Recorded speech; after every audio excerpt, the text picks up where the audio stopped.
everyone, Comic Reviewer here, this time reviewing on Pokemon Jirachi Wish anime film review. Now, as you know, Pokemon Jirachi Wish is a 2003 anime film that is meant to be the 6th film in the Pokemon series, as well as being the first one to be featured from the advanced generation, which was meant to be Ash, Brock traveling to the Hoenn region for Ash to complete in the Hoenn tournament. And of course, in the Hoenn series, you were introduced to May and Max, with May basically being the Misty replacement, and Max being the sort of nerdy, bratty kid.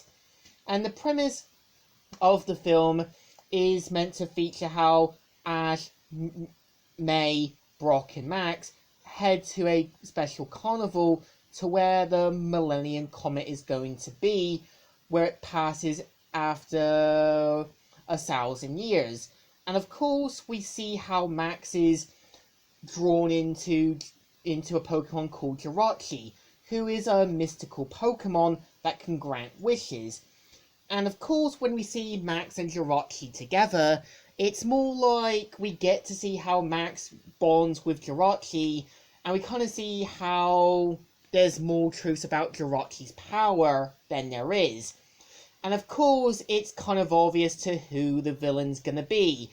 And when you kind of got the villain, he feels a bit like a childish person. Like, he only became evil because Team Magma rejected his cloning project, even though they could have helped fund a bigger resource. And really, this is where I think that the film goes to this big journey storyline that feels rushing the plot a little bit, not taking time for the characters to sit down and think about the possibilities of what other wishes they could do. As I would have liked to have seen Ash make a wish to see his previous Pokemon like Butterfree and Pidgeot again, or have May make a wish to sort of see how her parents are doing, or have a sort of wish to help Brock, like, meet his siblings again, to feel more close to home. But I feel like, at the same time, Team Rocket's role in this is a little minor, but it's not bad. It's more mediocre at best.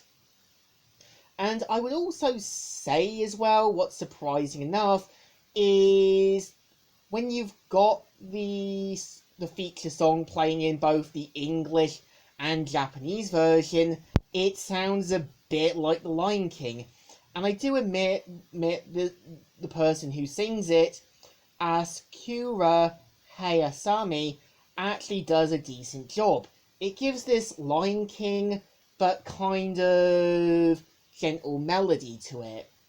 And I would also say as well what I think about Jirachi the Wishmaker.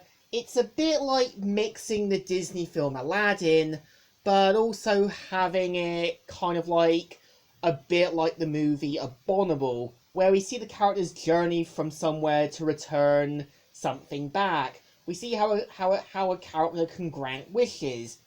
It's there, but it doesn't feel rewarded. And I like how, like, for Rena, the film's main location, as is meant to be based on areas from China. So you can kind of tell the animators took a lot more precautions to what they were going to do. And I would say, at the same time, while Pokemon Jirachi the Wishmaker isn't the best, you can tell they're still going to try and do the best they can with these Pokemon movies. To me, it is not one of the best, but it's still alright.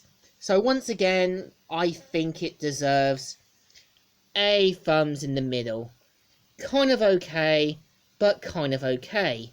So, Comic Reviewer here, signing out.